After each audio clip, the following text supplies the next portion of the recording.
de Deus. Pois bem, você que chegou agora, bem-vindos sejam todos. E há 3 dias eu estou fazendo essas lives a respeito da vinda de Jesus, das epístolas de Paulo, de algumas frases descontextualizadas para os dias atuais, fazendo a colocação verbal da palavra, e nós estamos aí dividindo este conhecimento. Hoje nós vamos falar brevemente sobre este assunto. Por que Jesus não vem? Eu me questionei, como se eu tivesse este entendimento futurista, como eu já fui um dia, um evangélico esperando Jesus voltar. Olha o que pensa um futurista. Jesus vai voltar. Ninguém sabe quando, nem o dia nem a hora. Mas o que ele estaria esperando para voltar? Esperando o pseudo-diabo levar alguém para o inferno? Ora, se Jesus quer me levar para o céu, quer levar a igreja dele para o céu, tirar a igreja dele do sofrimento, ele está esperando o quê? O inferno ser cheio? As pessoas sofrerem? O diabo tomar elas da mão deles? Estes são pensamentos evangélicos. Vê se você me entende. Não é o que nós, cristãos, entendemos e pensamos. Este era o estado primitivo que a gente pensava. Jesus um dia vai voltar e vai levar a igreja para o céu. Ué, mas por que ele não leva então? Ora, porque se ele vai me levar, ele está esperando o quê? O argumento da igreja. Ora, enquanto ele não vem, as vidas estão sofrendo? O diabo, no pensamento da igreja, está enchendo o inferno. Porque é isso que eles falam: olha, se Jesus voltar, você ficar, você vai para o inferno. Ora, então a vontade de Jesus é essa, que eu vá para o inferno? Então, esses pensamentos futuristas, de quem acredita que Jesus ainda vai voltar, não sabe explicar por que ele não vem. E um abençoado me levou a esse texto de Pedro. Olha lá. Vê se você consegue, já voltar para mim o versículo 8. Só voltar na setinha aí. Há todavia uma coisa. Segunda epístola de Pedro, no capítulo 3, no versículo 8. Nós, da graça de Deus, que estamos na faculdade da graça, no coeficiente do entendimento da graça de Deus, coeficiência de inteligência, o QI da graça, entendemos que Pedro está falando com os seus ouvintes. Ele não escreveu esta epístola hoje, tá? Isto não é um vídeo da reunião ministerial lá do Planalto que é inédito, está todo mundo olhando. Não, isto foi escrito há quase 2000 anos atrás. Então disse Pedro aos seus ouvintes: há todavia uma coisa, amados, que não deveis esquecer, que para o Senhor um dia é como 1000 anos, e 1000 anos como um dia. Segura aqui para mim. Nós estávamos preparando uma mensagem em janeiro sobre os 1000 anos, e veio então uma chuva torrencial em fevereiro, e logo após veio essa pandemia. Mas nós vamos, em breve, falar sobre os 1000 anos, para que você já tenha um entendimento. 1000 anos não é apenas uma frase do Apocalipse. 1000 anos era uma expressão verbal dos judeus. João na ilha de Patmos usou, Pedro usou, e Davi também usava. Davi dizia: eu prefiro estar um dia nos seus atos do que 1000 anos na tenda do ímpio. E a pergunta é: Davi ficaria 1000 anos? Não. Então estava usando uma força de expressão. Não é um tempo contado 1, 2, 3, 999 mil. Mas isso não é o argumento de hoje. Então ele diz: um dia é como 1000 anos, e 1000 anos como um dia. 9. Não retarda o Senhor a sua promessa, como alguns a julgam demorada. Pelo contrário, ele é longânimo para convosco, não querendo que nenhum pereça, senão que todos cheguem ao arrependimento. Então este abençoado me deu este texto de Pedro para os seus ouvintes, lá no ano 60 e alguma coisa da era cristã. Me deu esse texto dizendo: Jesus não vem, porque está claro aqui que ele não quer que ninguém pereça. Mas esse texto aqui estava dentro de uma expectativa antes do ano 70, e muitos irmãos estavam angustiados para que a promessa feita da vinda do Senhor estava demorando muito. Jesus, em Mateus 24, prometeu que não ficaria pedra sobre pedra. Então, alguns irmãos, dentro daquele contexto ali, nos dias de Pedro, estavam achando esta promessa demorada demais. E Pedro estava consolando, dizendo que ele não vinha porque ele queria que ninguém se perecesse. Veja, senão que todos cheguem ao arrependimento. Mas vejam, isto era uma expressão dentro de um contexto judaico, porque para os gentios, Paulo trouxe o entendimento que nós já estávamos reconciliados com Cristo. Então, havia uma promessa da vinda do Senhor, e alguns deles lá, olha como ele diz, como alguns julgam demorada. Pedro disse: pelo contrário, ele é longânimo. Ele está esperando que alguns de vocês não pereça. Era a proposta para os judeus. Ele iria julgar a cada um deles segundo as suas obras. Os gentios não. Os gentios não têm obras. Os gentios andavam e andam em obras preparadas de antemão.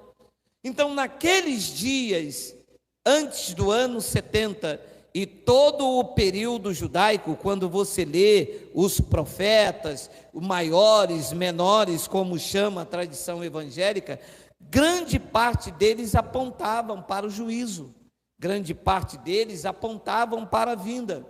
O próprio Enoque, olha que interessante, Judas, vê capítulo que só tem um capítulo, então é o versículo de número 14, coloca para mim aí. Quanto a estes, foi que também profetizou Enoque, o 7º depois de Adão, dizendo: eis que veio o Senhor entre suas santas miríades, 15, para exercer juízo contra todos e para fazer convicto todos os ímpios, acerca de todas as obras ímpias que impiamente praticaram, e acerca de todas as palavras insolentes que ímpios pecadores proferiram contra ele. Veja, Enoque, o 7º depois de Adão, diz que ele já profetizava o juízo do Senhor contra aquele povo. Então todos eles viviam esta ardente expectativa, e o juízo contra Israel aconteceu no ano 70. Só que a igreja não entendeu isto ainda.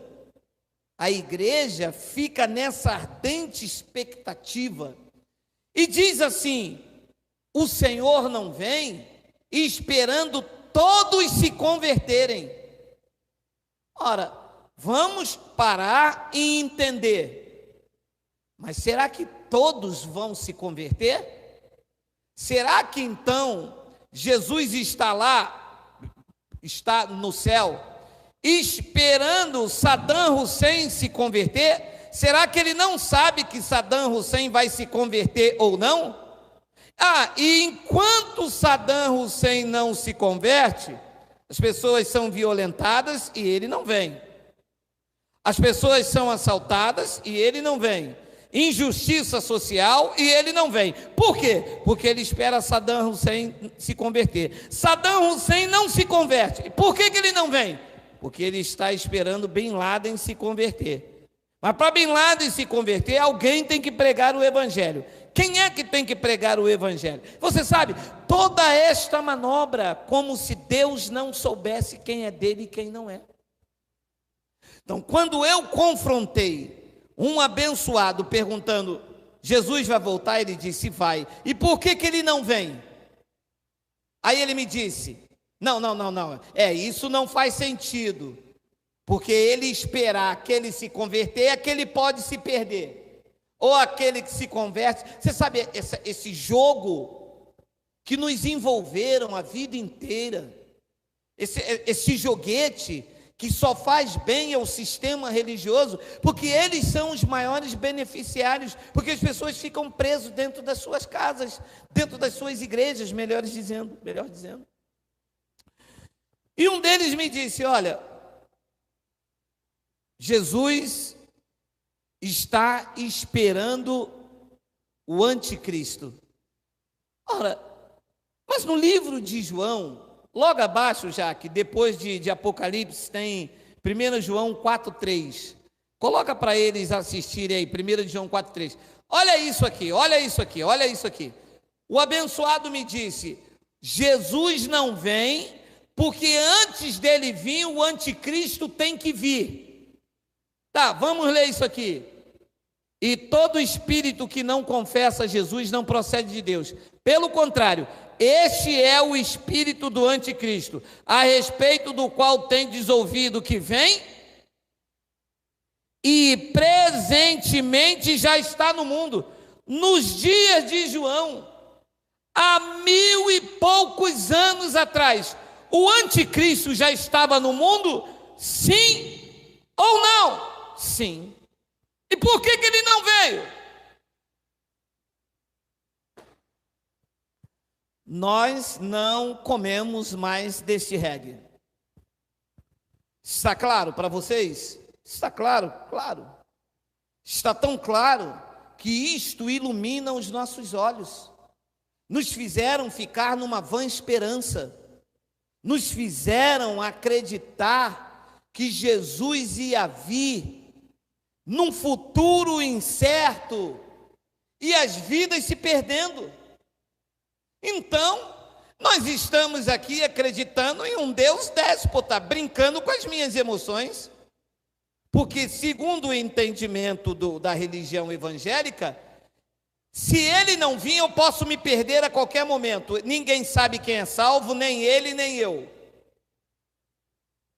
Então, Jesus estaria esperando o anticristo, mas ali diz que o anticristo, nos dias de João, quando escreveu a epístola, e todo espírito que não confessa Jesus não procede de Deus. Ele diz que é heresia isso aí.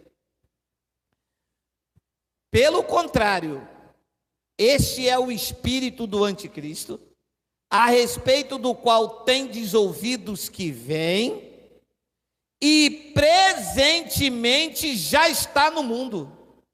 O espírito do anticristo já estava no mundo, presentemente já estava. E por que ele não vem? Abençoados, eu vou lhe dizer uma coisa. A religião se equivocou. A religião precisa rever o seu conceito. Não vão admitir estas verdades nunca, porque estas verdades não aprisionam. Veja, nós estamos agora reunidos, várias pessoas em vários locais do Brasil, livres, sem algemas. E eu posso lhe assegurar que depois que vocês ouviram esta palavra, vocês nunca mais foram o mesmo. Vocês nunca mais tiveram medo, porque vocês acreditaram que aqueles que se unem ao Senhor é um espírito com eles. Vocês entenderam no espírito de vocês, pela revelação do Evangelho, que vocês são membros do corpo de Cristo, atrelados ao cabeça, e aonde o cabeça vai, o corpo tem que estar preso, e é o que aconteceu comigo e com vocês. Ninguém mais nos coloca medo, ameaça, culpa. Ninguém mais vai nos ameaçar dizendo que nós somos desviados. Abençoados, ninguém pode se desviar de Deus. O que nós nos desviamos foi do alçapão, nós desviamos da máquina do caça-níquel, nós desviamos da máquina de tosquiar, nós desviamos do cajado do pastor, e nós nos já chegamos a Cristo, o cabeça, aquele que é fiel, aquele que nos escolheu desde antes da fundação do mundo, aquele que selou o teu espírito, colocou sobre a sua fronte uma marca, aquele que disse: tu és meu, eu não te rejeitei, eu te escolhi, eu te sustento com a destra fiel. É a este que você pertence aí na tua sala, na tua cozinha, dentro do teu carro, no teu quarto, assistindo essa mensagem, com esta segurança no teu espírito, sabendo em quem tem crido.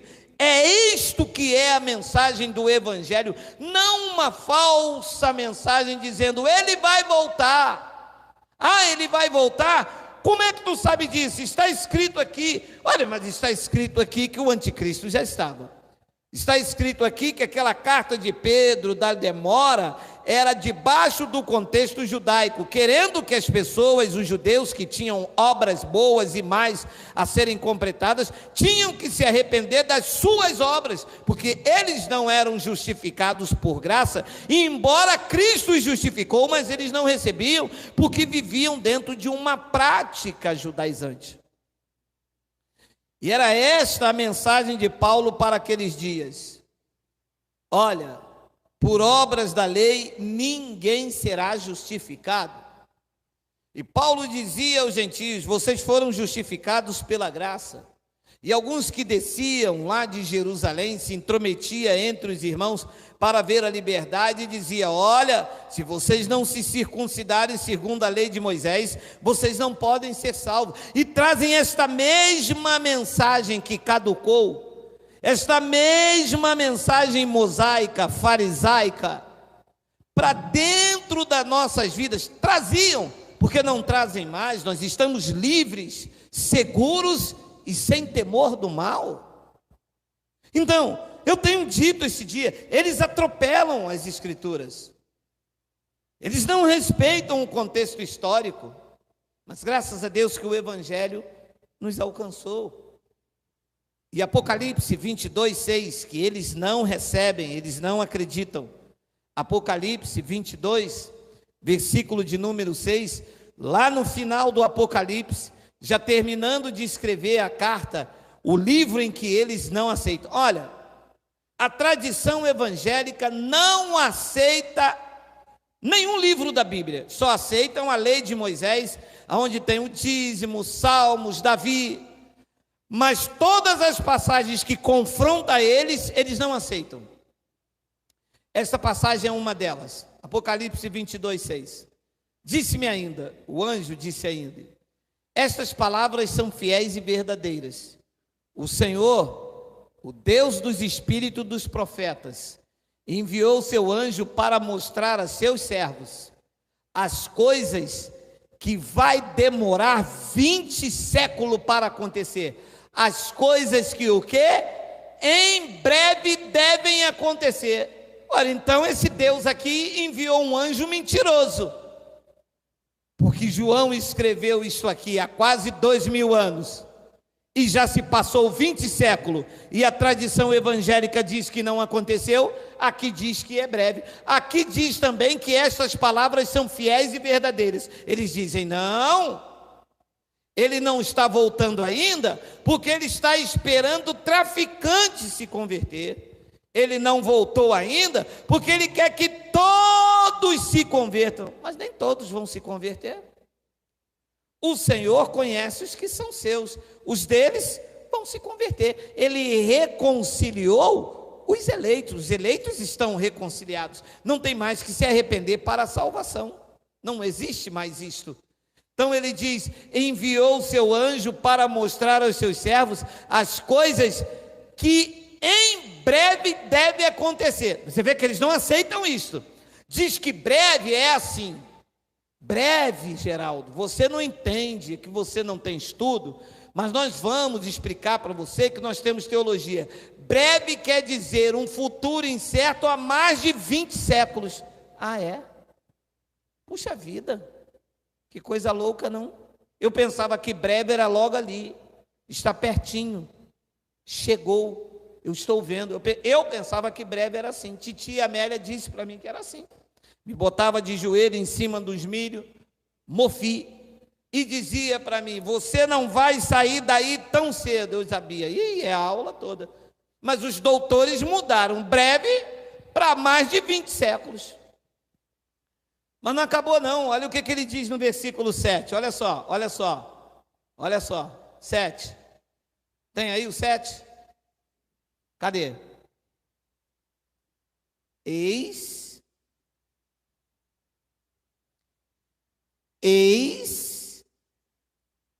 que venho com demora. Eis que venho o quê? Ali diz, sem demora. Agora lá, bem-aventurado aquele que guarda as palavras da profecia deste livro. Se ele viria sem demora, as profecias desse livro já não caberia a mim, porque uma vez que ele veio, cerrou-se as profecias.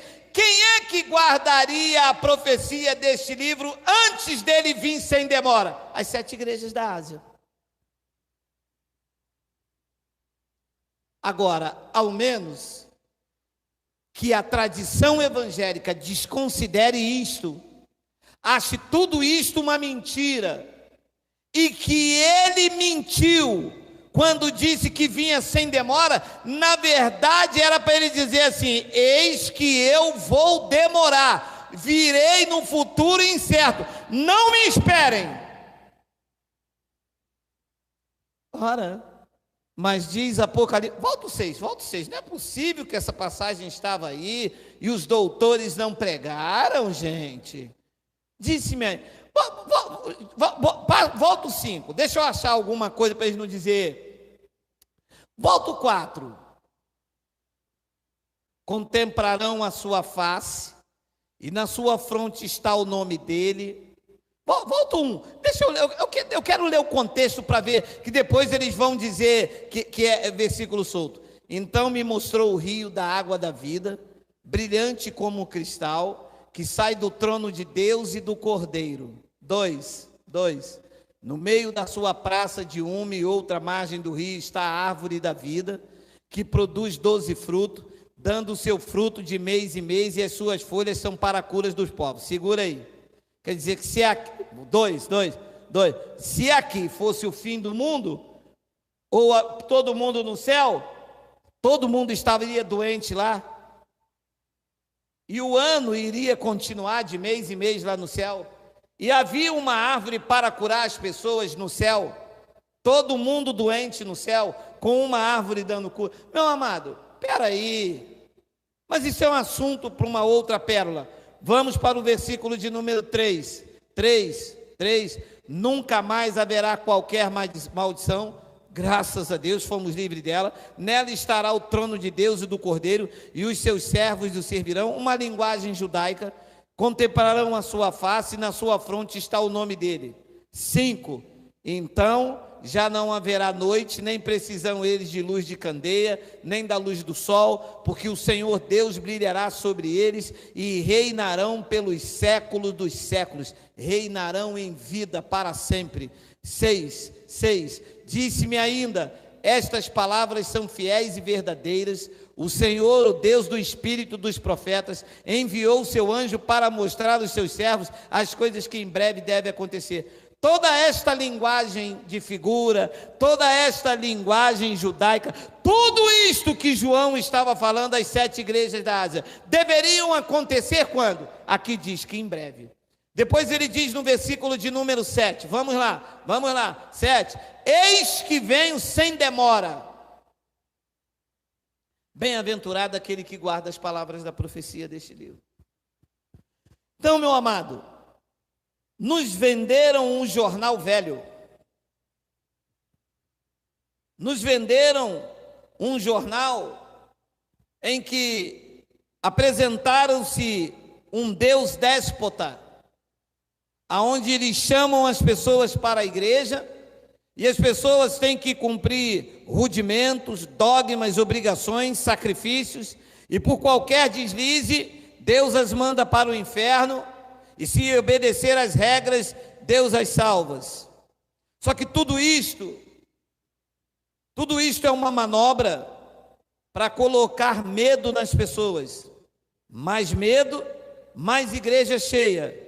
Igrejas cheias, vidas vazias e cofres cheios. E um abençoado me disse: então, nós já estamos ressuscitados? Então quer dizer que do ano 70 para cá já ressuscitamos, Geraldo? Espiritualmente, sim. Paulo já dizia isso aos irmãos que viviam lá naquela época. Tem aí Colossenses 3, versículo 1? Tem aí? Espiritualmente, o próprio Paulo, já debaixo daquele contexto, já falava com os irmãos, olha aí, portanto, se fosses ressuscitados juntamente com Cristo, buscai as coisas lá do alto, onde Cristo vive, assentado à direita de Deus. Se fosses ressuscitados, fosses ou não fosses, eles já tinham sido, nós também fomos. Quer dizer que eles que passaram antes da cruz, que estavam mortos em pecados e em delitos, foram ressuscitados. Então, espiritualmente, estamos aperfeiçoados, perfeitos. Então, nós não devemos ficar aqui com medo do diabo, do Exu, não devemos ficar aqui com medo do pastor soltar o cajado. Não, nós devemos estar aqui amando e respeitando o nosso próximo, respeitando o limite de ação de cada um, trabalhando com as nossas próprias mãos, sustentando a nossa família, e o nosso espírito está nesta carne, numa experiência humana sobrenatural, aprendendo as experiências humanas. Nessa experiência humana, você vai cumprir todos os teus dias escritos e determinados, aprendendo a amar o teu próximo, aprendendo a amar a tua família, aprendendo a rejeitar os apetites da tua carne, e quanto mais amor você tiver, mais sintonia tu terás com Deus, porque o amor é o vínculo da perfeição. A religião não ama, a religião engana. A religião, tudo que diz para você você vai para o inferno, você tem que se converter, se você prega heresia, o demônio está usando a sua boca. São essas palavras amargas, duras da religião, que nunca mais vai golpear a nossa mente, nem entrar no nosso coração. Nós só recebemos evangelho da graça de Deus. Amém? Eu termino com este versículo aí, ó. Portanto, se fostes ressuscitados juntamente com Cristo, espiritualmente, estamos ressuscitados. Quero mandar um abraço para os meus irmãos lá em Brasília. Me dá aqui. A minha esposa anotou aqui alguns irmãos, vamos ver se vocês estão aí ainda. Adriana Zanin, de Lisboa. Sônia Avogado, de Brasília. Paulo Henrique, de João Pessoa. Joselito Zacarias Itaboiania, de Sergipe. Romildo Andrade, de Aracaju. Rony Silva, de Londrina. Ed Sacramento, Salvador, na Bahia. Regina Bessa, São Luís do Maranhão. Itamarques Lopes, Vitória, do Espírito Santo. Família Matos, de Fortaleza. Ana Van Dalen, da Holanda. Thelma Jesus, de Aracaju, Sergipe. José Alves, do Espírito Santo. Sandra Paz Bagé, do Rio Grande do Sul. Denise Chile, de Manaus. Catarina Alves, de Criciúma, Santa Catarina. Ivanildo Luiz, de João Pessoa. Serginho Edilúcio, do Pará. Eligelson Itapipoca, Ceará, Everaldo Barros de Pernambuco, meus irmãos de Belo Horizonte, de São Paulo, do Acre, meus irmãos de Porto Alegre, alô Bahia! Setembro, dia 12 de setembro, estaremos aí com o nosso irmão Elson de Jesus, nossos irmãos aí do Rio de Janeiro, nossos irmãos de todo o Brasil, estamos juntos, ligados nesta mesma visão da graça de Deus, nesta mesma sintonia. Nossa irmã Nilza Silva, Nilzê, Neto, Netinho, Francicleide, olha, é uma bênção poder estar com vocês. Falamos, olha, a minha esposa está dizendo aqui que os irmãos estão perguntando como faz para dar o like. Tem um assim e um assim. Você vai com a seta do teu computador ou no teu telefone e aperta em cima do joia, dá um like para fortalecer o nosso canal. Jesus já veio, já nos arrebatou espiritualmente. Estamos nesta terra cumprindo um propósito estabelecido por Ele. É um privilégio que os espíritos dos eleitos têm de se revestir de carne. Isto não era para qualquer um. Deus permitiu que você viesse do céu, espírito predestinado, revestido de carne, para cumprir um propósito dele. Está aqui nesta terra como um embaixador de Cristo. Olha, vieste do céu, a tua carne, o teu espírito se revestiu de carne, está aqui cumprindo um propósito. É por isso que nós acreditamos que nenhum mal pode influenciar, chegar à tua vida, que a tua família é bendita, que sobre a tua casa tem a provisão de Deus, que tu estás sendo conduzido em triunfo, está em perfeita vitória, que todas as coisas cooperam para o teu bem, e que nenhuma adversidade pode te surpreender, porque sobre a tua vida está a provisão do Espírito de Cristo. Tu se unisse-se a Ele, e agora é um no Espírito com o Senhor. Me desculpe, é muita gente para poder mandar um abraço, mas eu estendo aqui o meu abraço, o meu amor e o meu carinho, e amanhã estaremos numa live de novo, às 20 horas, talvez amanhã nós estaremos lá na nossa casa, mas eu já preparei lá uma tela, para que a gente possa estar junto. Meu irmão Delson, lá de Alagoas, na Paraíba também, tem outro irmão Delso, minhas irmãs Balbina, Maria Simão de Portugal, meu irmão Vilemar de Fortaleza, Edielso Amorim e todos os... Sim, a Igreja de Cristo saúdam vocês por meio deste canal. Assim é, melhor noite, graça e paz.